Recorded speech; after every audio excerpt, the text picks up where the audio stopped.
नमस्कार दोस्तों। Donald Trump ने हर रोज एक कसम खाई है कि सुबह उठते ही इतने बड़े बड़े काम करने हैं कि दुनिया सोचे कि यार बाकी किसी और के बारे में सोचे नहीं, वो सिर्फ डोनाल्ड ट्रंप के बारे में सोचे कि इन्होंने क्या कर दिया। डोनाल्ड ट्रंप को भी अकल आ गई है। डोनाल्ड ट्रंप ने आज एक एग्जीक्यूटिव ऑर्डर साइन कर दिया जिसमें उसने लिखा है सबका साथ, सबका विश्वास, सबका प्रयास, ये गया टट्टे खूह में, मैं इसको खत्म करने वाला हूं। और उन्होंने साइन कर दिया कि जितने भी इलीगल इमिग्रेंट्स अमेरिका के अंदर हैं उनका दाना पानी बंद किया जाएगा। ना खाना मिलेगा, ना पानी मिलेगा। हवा भी अगर आपको सूंघनी है वहां पर हवा, तो भी आपको पैसे देने पड़ेंगे।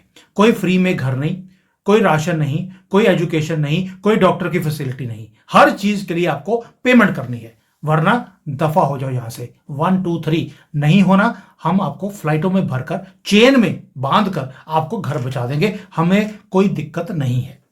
अब ये जो काम उन्होंने किया है ये कितना बड़ा काम है और भारत इसको कब शुरू करेगा, इसके ऊपर बात करते हैं एम्बर जी के साथ। आपको मालूम है कि एम्बर जी पहली बात तो हाथ नहीं आती हैं, क्योंकि कभी इन्होंने दिल्ली में कैंपेनिंग पे जाना होता है, कभी महाराष्ट्र में, कभी हरियाणा में, और जहां जहां पे कैंपेनिंग करने गई वहां वहां बीजेपी जीत भी गई।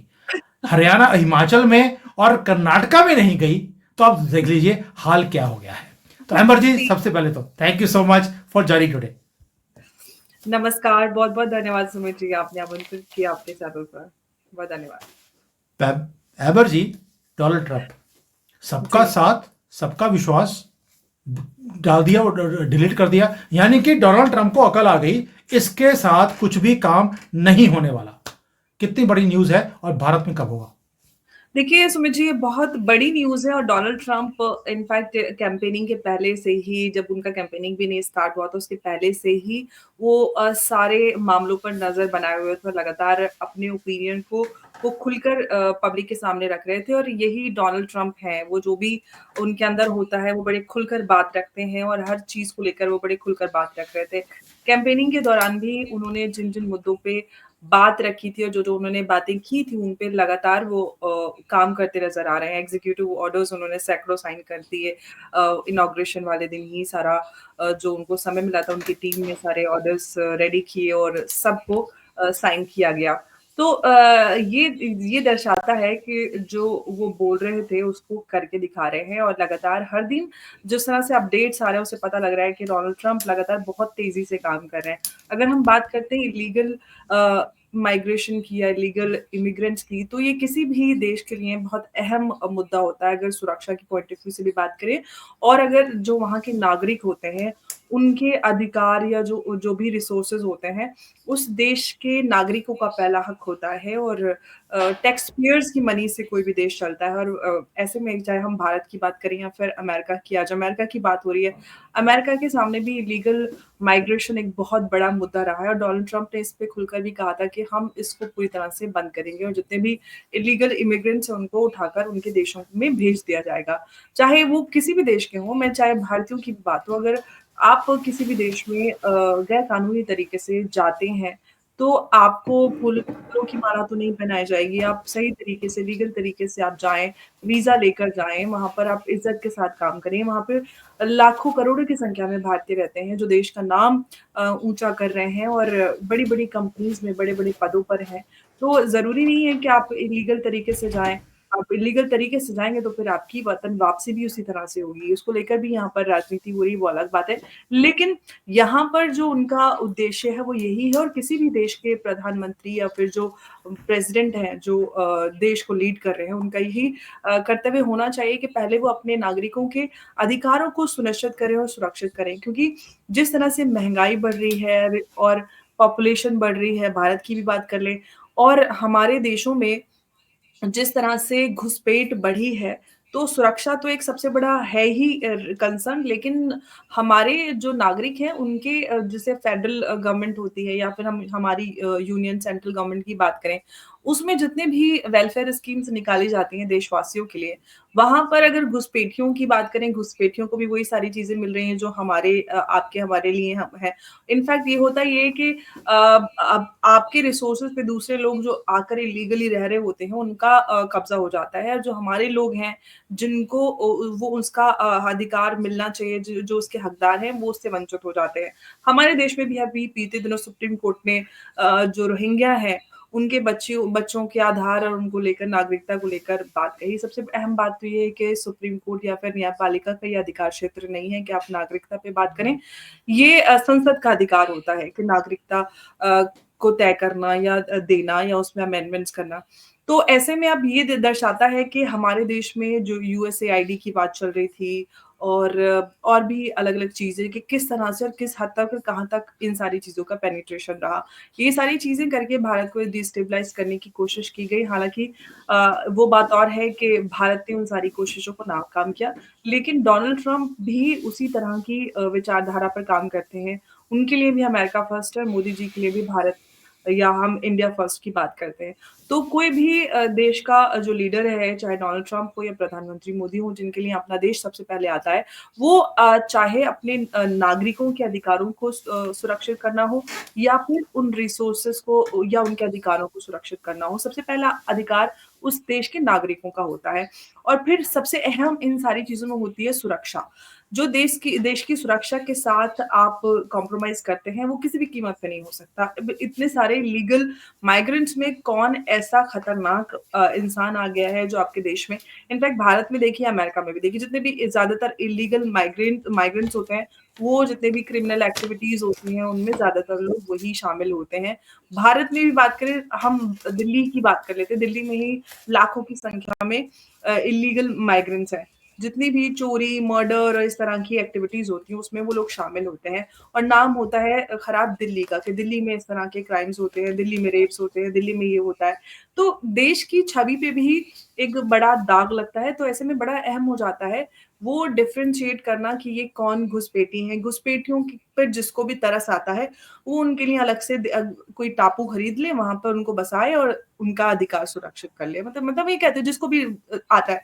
मेरे लिए तो सबसे पहले मेरे लोग आते हैं या किसी भी देश के देशवासी के लिए या कोई भी देश का लीडर है, उसके लिए पहले हम आप अपने नागरिक होने चाहिए। बताइए, मेरे पास मेरे परिवार वालों को खिलाने के लिए तो पैसे नहीं हैं, मैं चली आऊँ और पूरी बस्ती का ठेका लेने के लिए, तो भाई पहले आप अपने परिवार को सुरक्षित करेंगे, उनका पेट भरेंगे, तभी तो आप दान दक्षिणा कर सकते हैं या कोई भंडारा लगा सकते हैं।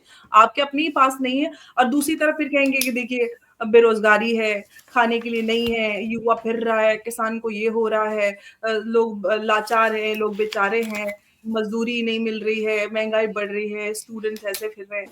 तो आप दोनों चीज़ें एक साथ नहीं कर सकते हैं ना। आपको यहाँ पे भी हाय तौबा मचानी है, आपको उधर उधर के जो घुसपैठियाँ हैं, उनके अधिकारों को भी बचा के रखना है, तो दोनों चीज़ें नहीं हो सकती। सरकार एक तो हमारी बढ़ती जनसंख्या, सरकार कितनी भी वेलफेयर स्कीम्स निकाले, इधर से पॉपुलेशन बढ़ रही है, उधर से घुसपैठ बढ़ रही है। तो कैसे आप इस सारी चीज़ों को बैलेंस आउट कर पाएँगे? फेडरल स्कीम्स हों या फिर यूनियन जो भी ये भी वेलफेयर स्कीम्स होती हैं, तो इनका फ़ायदा कैसे आपके नागरिकों को मिल पाएगा? तो बैलेंस एक क्रिएट करना बड़ा इम्पोर्टेंट है और मुझे लगता है कि प्रधानमंत्री मोदी को भी जो इल्लीगल माइग्रेंट्स है, उसको लेकर एक बड़ा फैसला लेने लेने की ज़रूरत है और मुझे लगता है कि ऐसा होगा भी क्योंकि अ, थोड़ा-थोड़ी डेवलपमेंट्स हमें हल्की-हल्की चिंगारियाँ लग रही हैं नज़र आ रही हैं और लेकिन ये सादा दिन चलने वाला नहीं है क्योंकि हम कब तक इन मुद्दों को टालते रहेंगे और बहुत सारे लोगों को बड़ा दर्द होता है जब भी इन मुद्दों को उठाया जाता है कि भई हम तो सेक्युलर देश है, हमारा देश तो ऐसा है विविधताओं वाला है, ऐसा-वैसा बड़े सारे एग्ज़ाम्पल्स दिए जाते हैं। तो जिसको भी अच्छा लगता है, वो उनके लिए एक टापू खरीदे और उनको बसा ले। अहमद सीधी-सी जी, बात। आपने चार चीज़ें बोली हैं, चार चीज़ें बोली आपने, मैं चारों को थोड़ा सा संक्षेप में बताता हूँ। एक तो आपने बोल दिया कि वहाँ से अमेरिका में जितने इलीगल्स थे वो वहाँ की रिसोर्सेज को खा रहे हैं। भारत में भी ये दीमक जो यहाँ पे आती हैं ये यहाँ पर रिसोर्सेज को खा रही हैं, इसका इलाज करना पड़ेगा। अब अमेरिका ने तो पकड़कर बेड़ियां बांधकर उनको बाहर निकाल दिया और जो यहाँ पर आए हैं आपको बड़ा दुख हो रहा है उनके लिए, जो डिपोर्ट हुए हैं वो तो बड़े भंगड़े डाल रहे हैं। उन्होंने यहाँ पर टैक्सी चला ली, उसके ऊपर लिखा है फ्रेशली डिपोर्टेड फ्रॉम यूएसए, बल्कि गर्व से लिख रहे हैं अपनी टैक्सी के ऊपर, डिपोर्टेड फ्रॉम यूएसए। पंजाब में ऐसी टैक्सियां आपको जगह जगह पे मिल जाएगी। तो एक तो कोई दुख वाली बात नहीं है, ये सॉल्यूशन है। दूसरा, आपने सुप्रीम कोर्ट के लिए बोला कि उनका क्षेत्र ही नहीं है नागरिकता के ऊपर बोलने का, लेकिन उनको हर काम में दखल अंदाजी करनी पड़ती है, क्योंकि मुझे लगता है कि यूएसएआईडी का पैसा अभी भी पहुंच रहा है यहां पर। ये मैं खुलकर बोल रहा हूं, तभी ये जजमेंट्स ऐसी दी जाती हैं। दूसरा, मैं एक चीज आपसे पूछना चाहता हूं कि जैसे आपने बोला कि डोनाल्ड ट्रंप हैं, खुलकर बोलते हैं और खुलकर काम भी करते हैं। अब वही चीज हमने भारत में देखी। योगी जी, योगी जी बोल रहा हूं, why not M, Yogi ji जो हैं वो भी पूरा खुलकर बोलते भी हैं, काम भी करते हैं। आपने नोट किया होगा, ना तो कोई विशेष वर्ग, जिसको विशेष वर्ग पता नहीं क्या विशेषता दिखती है इनको, लेकिन विशेष वर्ग बोलता भी नहीं है, और ना ही मीडिया वहां पर कुछ बोलने की हिम्मत करता है, ना ट्रंप के खिलाफ इस बार और ना ही योगी जी के खिलाफ। मोदी जी को बोलते नहीं है और कोई मीडिया वाला उनको छोड़ता नहीं है। क्या मोदी जी को अपना ये स्टाइल चेंज नहीं करना चाहिए? खुलकर बोलिए, खुलकर खेलिए। बिल्कुल, मुझे लगता है कि मोदी जी बोलते नहीं, करते हैं। वो उनका अलग थोड़ा-सा पैटर्न है, वो ज़्यादा बोलने में विश्वास नहीं रखते, वो काम करके दिखाते हैं। सीधे एकदम शॉक लगता है कि आज ये हो गया, और रात के 8 बजेंगे और एक अनाउंसमेंट सुनाई देगी, तो वो मतलब एकदम से शॉक लगता है कि ये क्या हो गया? लोग हड़बड़ाहट में आ जाते हैं कि क्या किया जाए? जैसे कि नोटबंदी हुई थी, ऐसे बड़े सारे एग्ज़ाम्पल्स हैं। या फिर हम कश्मीर की बात करें, आर्टिकल 35A और ये सारा जो हुआ था, एकदम से अनाउंसमेंट आया था, और मुझे याद है कि मैं एक इवेंट से आ रही थी वापस मुंबई से, आई बिलीव, और हम लोग रास्ते में ही थे, एयरपोर्ट से आ रहे थे, तो एकदम से न्यूज़ आई कि ये हो गया, एब्रोगेट हो गया। तो एकदम से जो आता है ना शॉकिंग, उसका मज़ा ही अलग होता है। तो ये मोदी जी का स्टाइल है। डोनाल्ड ट्रंप बोलते हैं पहले ही और फिर वो करते भी हैं, लोगों को लगता है कि अरे बोल दिया तो मतलब हो गई होगा। मोदी जी के केस में लोग एंटिसिपेट करते रहते हैं कि क्या होगा, होगा, होगा, और एकदम से हो जाता है। उन्होंने सोचा होता है कि नहीं होगा, मोदी जी बोल रहे हैं। ट्रिपल तलाक के वक़्त भी सारे मौलाना बोलते थे कि मोदी सरकार आप लोगों को बेवकूफ़ बना रही है, कुछ नहीं होगा, कुछ नहीं होगा, कुछ नहीं होगा, और हो गया। राम मंदिर को भी देखते थे कि आप ये देखिएगा, इसको चलाते रहेंगे, चलाते रहेंगे, चलाते रहेंगे और अपनी राजनीति करेंगे, वोटों का पोलराइज़ेशन होगा, राम मंदिर नहीं बनेगा। लेकिन राम मंदिर बन गया। तो लोगों को लगता है कि हो नहीं होगा, नहीं होगा, नहीं होगा, लेकिन वो हो जाता है। तो ये मोदी जी का स्टाइल है। तो मुझे लगता है मोदी जी को बदलने की ज़रूरत नहीं है। मोदी जी जिस तरह से काम कर रहे हैं वो बहुत अच्छा है। देश के लिए काम कर रहे हैं लगातार। जो ऐसे मुद्दे जो बहुत पेंडिंग थे, जिन्होंने भारत की राजनीति को या कहीं पूरा जो राजनीतिक तंत्र था उसको पूरी तरह से सड़ा गला दिया, और ऐसी गंदी राजनीति हुई, उन सारे मुद्दों का अंत कर रहे हैं और डेवलपमेंट की राजनीति कर रहे हैं, जो कि भारत की जो राजनीति का इतिहास है उसमें हमेशा उसको याद रखा जाएगा कि कैसे उन्होंने इतने कम समय में इतनी सारी चीज़ों को बदला है और देश के विकास के लिए काम किया। कहीं न कहीं जो ऐसे मुद्दे थे जिनकी वजह से भारत में आपस में समाजों के बीच में द्वेष था, उनका भी अंत किया है। ये बड़ी बात है और ये उनका स्टाइल है। एम्बर जी, मुझे एक चीज बताइए, 80 करोड़ लोग भारत के अंदर गरीबी रेखा से नीचे तो नहीं है, लेकिन हाँ जी। 80 करोड़ लोगों को फ्री राशन भारत दे रहा है। और ये आप भी समझती हैं कि जो ये इलीगल्स हैं वो भी लाइन लगाकर तीन तीन आधार कार्ड बनवाकर, क्योंकि फर्जी हैं तो तीन तीन बनवा लीजिए, वो तीन तीन बार वहां पर वो अपना बेनिफिट ले जाते हैं। यानी कि जिसको मिलना चाहिए भारत के एक्चुअल लोगों को, वो नहीं मिलता है। डोनाल्ड ट्रंप ने, आपको नहीं लगता है कि मास्टर स्ट्रोक कर दिया और एक रास्ता दिखा दिया पूरी दुनिया के लिए कि भाई इन इलीगल्स को कोई फैसिलिटी नहीं मिलेगी? ये इसलिए आते हैं क्योंकि इनको फैसिलिटीज मिलती हैं। अगर भारत भी ये काम कर दे कि जो भारत के नागरिक हैं उन्हीं को फैसिलिटी मिलेगी, ये नहीं कि जो ये बोलते हैं कि हम अकबर की औलाद हैं, हम औरंगजेब की औलाद हैं, ये मुगलों की औलादें जो हैं, जो लाइनें लगा के खड़ी हो जाती हैं बोरियों में वहां पे फ्री में राशन लेने के लिए, आप फैसिलिटी बंद कर दीजिए, ये यहां आना बंद कर देंगे। It is so simple. Why can't we implement it? वो भाई पाकिस्तान ने कर दिया, अमेरिका ने कर दिया, आपको कौन रोकता है? एब्सोल्युटली। और मुझे लगता है डोनाल्ड ट्रंप ने जो ये फैसला लिया है, और अब तो इस पे मतलब खुलकर सारी चीज़ें सामने आ गई। उन्होंने बोल भी दिया है कि किसी भी तरह का कोई भी फेडरल प्रोग्राम का, किसी भी स्कीम का कोई भी फ़ायदा उनको नहीं मिलने वाला है, जो भी लीगल इमिग्रेंट्स हैं।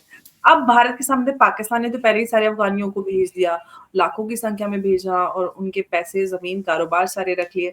लेकिन जब भारत की बात आती है तो भारत के ऊपर हमारे यहाँ क्योंकि हम बहुत ज़्यादा सेक्युलर हैं, हम बहुत अच्छे हैं क्योंकि हमारा देश विविधताओं वाला है, इसलिए हम जितने भी घुसपैठी हैं उनको अपने सर पर रखें, चाहे हमारा पेट भरे ना भरे लेकिन उनकी उनकी पूजा करें, उनको अपना पेट का खाना निकाल के दे दें। ये हमारे जितने भी सेक्युलरवादी पार्टियाँ हैं, ये यही हमें सिखाती हैं कि आपको ऐसा करना है।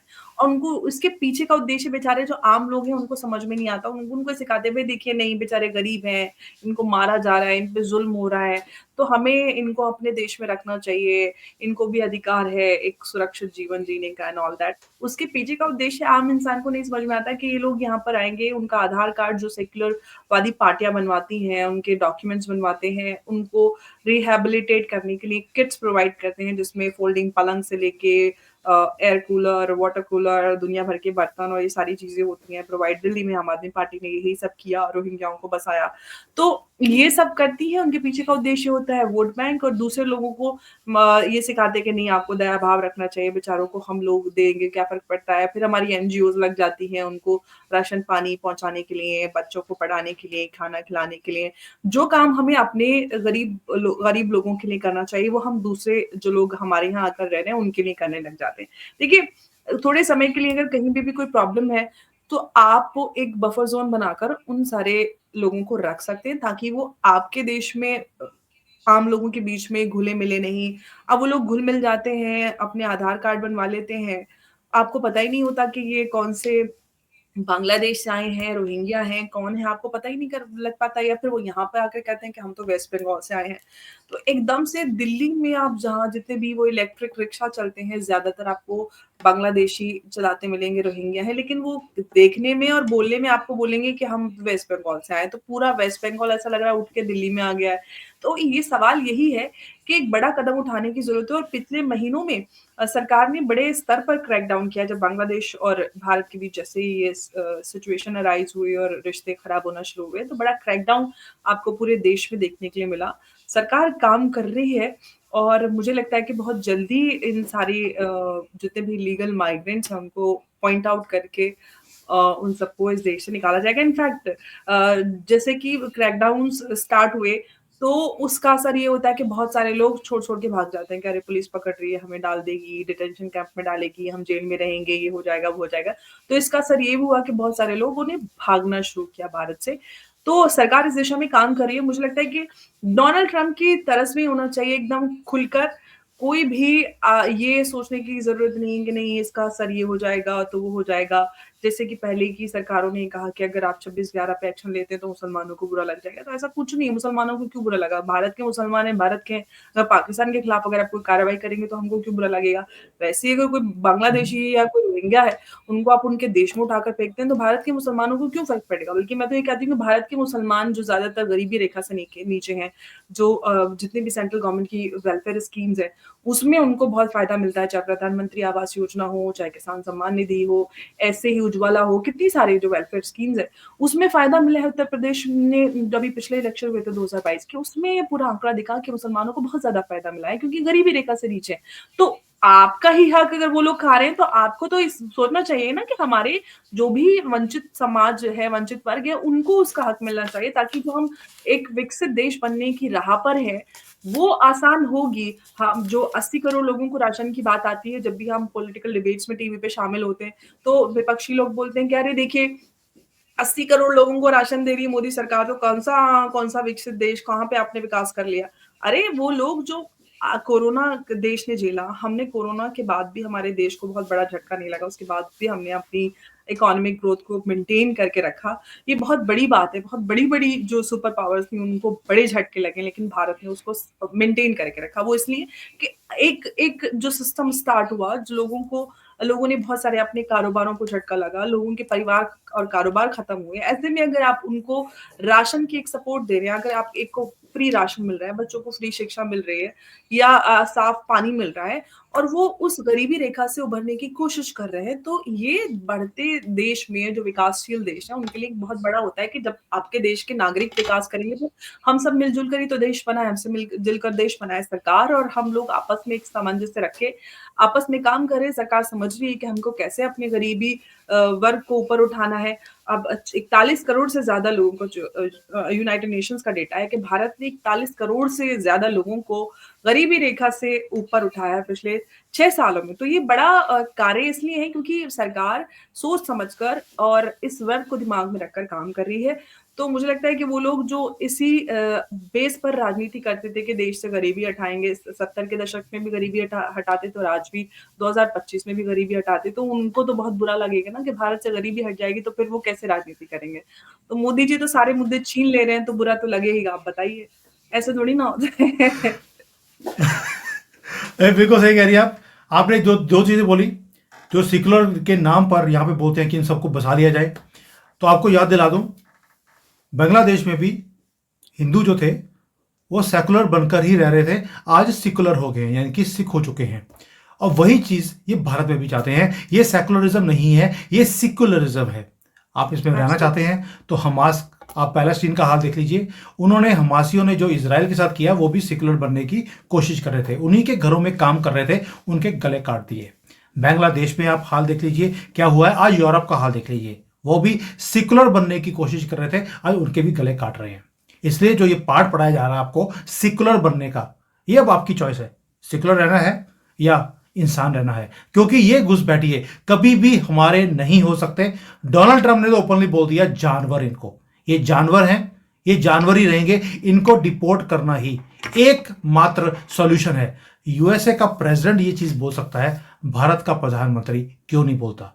दूसरा, जब उन्होंने वहां पर सारी फैसिलिटीज बंद कर दी, आपको पकड़कर इनको निकालने की जरूरत नहीं है, आपको सिर्फ इनकी फैसिलिटीज बंद करनी है। जो सबका साथ सबका विश्वास का आपने स्यापा पकड़ के रखा है, आप उसको खत्म कर दीजिए, सारी फैसिलिटीज बंद कर दीजिए। ओवैसी रोएगा आकर कि साढ़े मुसलमानों के हक छीन लिए।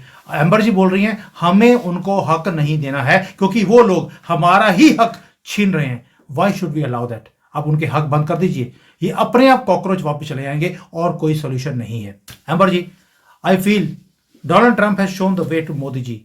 मोदी जी पकड़ पकड़ के, एनआईए को पकड़ के इनको बाहर फेंकने की जरूरत नहीं है, कोई जरूरत नहीं है। इनकी फैसिलिटीज बंद कर दीजिए, और उसके बाद भी ना जाएं तो चाइना का फॉर्मूला तो है ही है, दोनों किडनियां निकाल लीजिए, परमानेंट सॉल्यूशन है।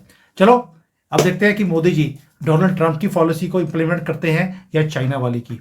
ये मुझे लगता है चाइना वाली पॉलिसी जो है वो योगी जी चाइना इंप्लीमेंट वाली आप करेंगे। अपने पास रखिए, हमारे पास देखिए हम उस तरह के हमारा देश नहीं है। हम इसी तरह से सरकार ने क्रैकडाउन स्टार्ट किया, लोग बहुत सारे बहुत बड़े स्तर पर भागना शुरू हो गए और भाग रहे हैं, और आगे भी इस तरह के क्रैकडाउन सरकार कर रही है। तो मुझे लगता है कि इतनी ज्यादा जरूरत भारत को करने की जरूरत नहीं पड़ेगी। लेकिन अगेन, जो और लोग बच जाएंगे उनको चिन्हित करके उनके देशों में वापस भेजने की आवश्यकता है, और मुझे लगता है कि अगले स्टेप पर सरकार वही करने वाली है। चलिए देखते हैं, और इसके लिए करने वाली है, और जिस दिन शुरू कर देगी उससे पहले आपके मुंह में घी शक्कर। थैंक यू, जय हिंद। बहुत धन्यवाद। जय हिंद, नमस्कार।